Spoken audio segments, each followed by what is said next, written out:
আজি বিশেষ এটা কাৰণত আমাৰ কোকৰাঝাৰ জিলাৰ লগত জড়িত গাড়ী মালিক মাননীয় গাড়ী মালিকসকল এই কমাৰ্চিয়েলে হওক বা প্ৰাইভেট গাড়ীয়ে হওক মানে সকলোকে মই এটা কথা খুব স্পষ্টভাৱে জনাব খুজিছোঁ। মই আশা ৰাখিছোঁ কথাখিনি তেওঁলোকে সব খুব সিৰিয়াছলি ল'ব। মানে কথা হ'ল আমাৰ এতিয়া এইটো আজিৰ মাৰ্চ মাহৰ 20 তাৰিখ, ইয়াৰ এণ্ডিং চলি আছে। কোকৰাঝাৰ জিলাত আজিৰ তাৰিখত 7,682টা কমাৰ্চিয়েল গাড়ী আজিৰ তাৰিখত মানে বকেয়া টেক্স দিবলৈ বাকী আছে। তেওঁলোকে টেক্স দিয়াই নাই, চলি আছে না কি কৰি আছে তেওঁলোকে জানে, কিন্তু আমাৰ অফিচৰ ৰেকৰ্ড মতে ইমান গাড়ীয়ে চলি আছে বিনা টেক্স। তো মই তেওঁলোকক খুব বিনম্ৰভাৱে অথচ স্পষ্টভাৱে জনাব খুজিছোঁ যে এই এৰিয়া টেক্সখিনি তেওঁলোকে এই 31 মাৰ্চ 2024 আগে আগে যেন পৰিশোধ কৰে। কাৰণ এতিয়া টেক্স ফেইল বাহনৰ বিৰুদ্ধে পৰিবহণ বিভাগে খুব মানে এক্সট্ৰিম এটা মানে ব্যৱস্থা গ্ৰহণ কৰিবলৈ গৈ আছে আৰু কৰিও আছে। RC টেক্স ফেইল গাড়ী যদি কিবা কাৰণত ধৰক চলা যদি চেকিঙত পায়, সেই গাড়ী লগে লগে কিন্তু জব্দ হ'ব। আৰু কিছুমান এনেকুৱা আছে যে গাড়ী কমাৰ্চিয়েল গাড়ীৰ কথা কৈছোঁ, কিছুমানে গাড়ীটো বহুত দিন মানে আগতে বেছি দিলে, অথচ তেওঁ নিজৰ গাড়ীৰ RC যিটো সেইটো ইয়াতে কেঞ্চেল কৰাই লোৱা নাই, বা তেওঁৰ নামতে আছে বা তেওঁ যাক বেচিছে তেওঁৰ নামত ট্ৰেন্সফাৰ কৰি দিয়া নাই। তেনে ক্ষেত্ৰত এটা কথা স্পষ্টভাৱে তেওঁলোকে যদি নাজানে,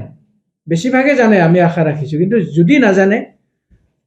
গাড়ী বেচাৰ পিছত যেতিয়ালৈকে নাম ট্ৰেন্সফাৰ নহয় তেতিয়ালৈকে আগৰ মালিকৰ নামতে গাড়ী চলি থকা প্ৰমাণ আমাৰ অফিচত হয়। অফিচে এইটোহে জানিব যে তেওঁৰ নামতে গাড়ী চলি আছে। আৰু কিছুমান এনেকুৱা আছে যে গাড়ীটো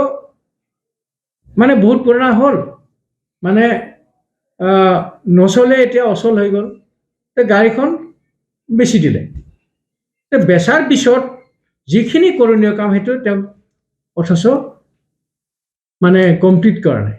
মানে গাড়ী এখন যেতিয়া ভাঙিব, গাড়ী এখন যেতিয়া স্ক্ৰেপত দিব, ভাঙাচোৰাত দিব, তেতিয়া মানে এইখন গাড়ীৰ এগেইনষ্টে যিটো RC ৰেজিষ্ট্ৰেশ্যন চাৰ্টিফিকেট যিটো আছে সেইটো কেঞ্চেল হ'ব লাগিব অফিচত অফিচিয়েলি। তাৰ পিছতহে ইয়াৰ লগত যিখিনি জড়িত ৰেকৰ্ড সেইটো নাইকিয়া হ'ব। কিন্তু যদি RC কেঞ্চেল হোৱা নাই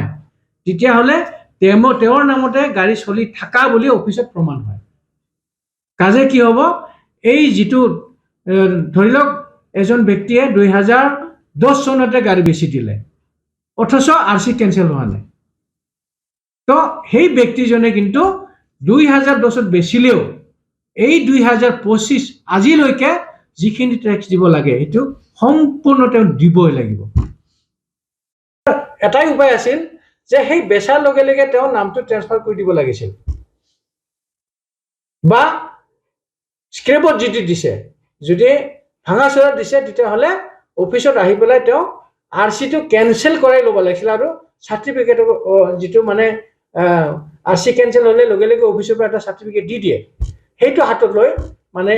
যদি পাছত কেতিয়াবা অফিচে যদি সোধে আপোনাৰ গাড়ীৰ ৰিপৰ্টটো কি, সেইটো দেখুৱাই দিলে হৈ গ'ল, আৰু অফিচে একো কৰিব নোৱাৰে। তো যদি এইটো কৰা নাই কোনোবা ব্যক্তিয়ে, এইটোৰ কাৰণে চৰকাৰে কেইবাবাৰো সুবিধা দিছে, তাৰ পাছতো আমাৰ বহুতে এই সুবিধা গ্ৰহণ কৰিব জানা নাই। তো তেওঁলোকৰ মই অনুৰোধ কৰিছোঁ, তেওঁলোকে আচলতে এই সুবিধা যিটো আছিলে আমাৰ 2023 চনৰ নৱেম্বৰ মাহলৈকে আছিল এইটো, আৰু এইটো কথা আমি সেই সময়তে কেইবাবাৰো আপোনালোকৰ যোগেদি আপোনালোকৰ নিশ্চয় মনত আছে মই 7 বাৰ প্ৰেছ মিট দিছো ইয়াত পেপাৰে বাতৰিয়ে মাইকিং ইউনিয়নৰ লগত সভা কেইবাবাৰো বজাৰে বজাৰে মাইকিং কৰা ৰাস্তাৰে মাইকিং কৰা আমি বহুত চেষ্টা কৰিছো তাৰ পিছতো যদি কোনোবা দুই এজন থাকি গৈছে তেওঁলোকে মানে এতিয়া একদম সম্পূৰ্ণ যিটো টেক্স সেইটো একদম মানে কমপ্লিট মানে কৰি ল'ব লাগিব নহলে আৰু বাঢ়ি থাকিব সেইটো ডেইলি বাঢ়ি আছে তেওঁলোকে জানাটো উচিত আৰু গভৰ্ণমেণ্টে কেতিয়াও মানে এই টেক্সটো কেতিয়াও ৰেহাই নিদিয়ে সেইটো তেওঁলোকে জনা উচিত আৰু ইয়াৰ পৰিপ্ৰেক্ষিতত বিভিন্ন আইন আহিবলৈ লৈ আছে তো যিমানে আইন নাহক কিয় এজন ব্যক্তি নিয়মত থাকিলে মানে সি সদায় কোনো প্ৰব্লেমত নপৰে ভালকে কাম কৰি গলে এটা আৰু কোনো একো কৰিব নোৱাৰে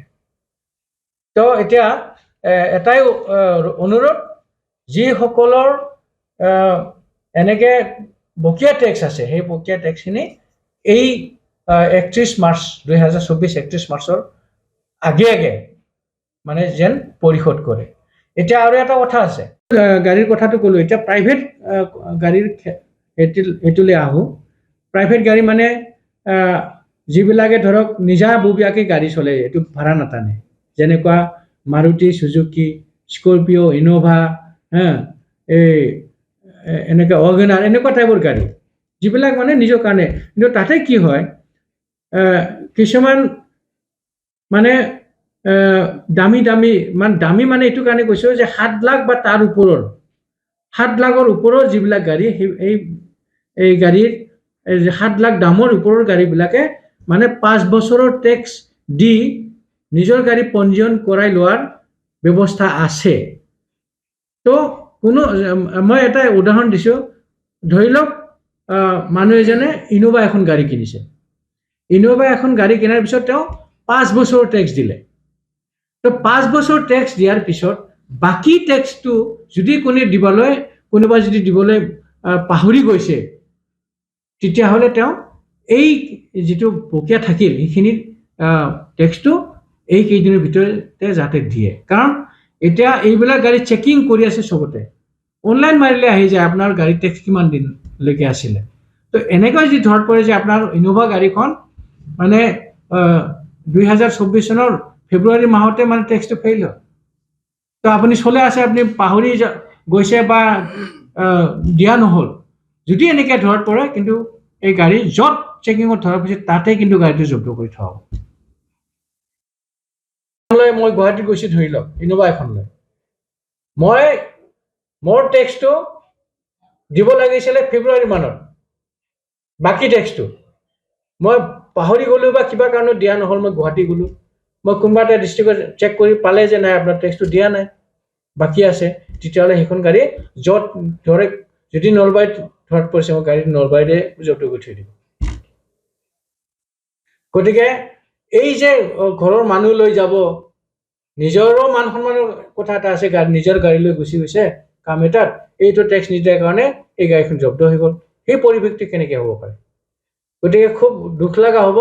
মই অনুৰোধ কৰিম এইবিলাক টেক্স যাতে তেওঁলোকে এই 31 মাৰ্চৰ আগে পৰিশোধ কৰে ইয়াৰ লগতে আৰু এটা কথা আছে ই চালান যিবিলাক আগতে ধৰক কিবা এটা কাৰণত পুলিচে চালান দিয়ক বা ট্ৰেন্সপৰ্টে চালান দিয়ক দুটা একে মানে এইটো অনলাইনত শ্ব' হয় পুলিচে দিলেও ট্ৰেন্সপৰ্টে দিলেও একে মানে শ্ব' হৈ যায় তো ধৰি লওক মই এখন গাড়ী চলাই আছিলোঁ মোক আজিৰ পৰা 5 মাহ আগতে ক'ৰবাত ই চালান দিছিলে অথচ মই ফাইনটো দিয়া নাই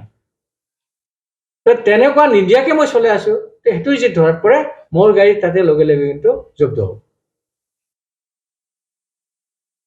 মই উদাহৰণস্বৰূপে কৈছোঁ আমাৰ কোকৰাঝাৰ ডিষ্ট্ৰিক্টত 14,000 মানে এনেকুৱা গাড়ী আছে যিবিলাক মানে ই চালান কাটা 14,000ৰ ভিতৰত মাত্ৰ 10% গাড়ীয়েহে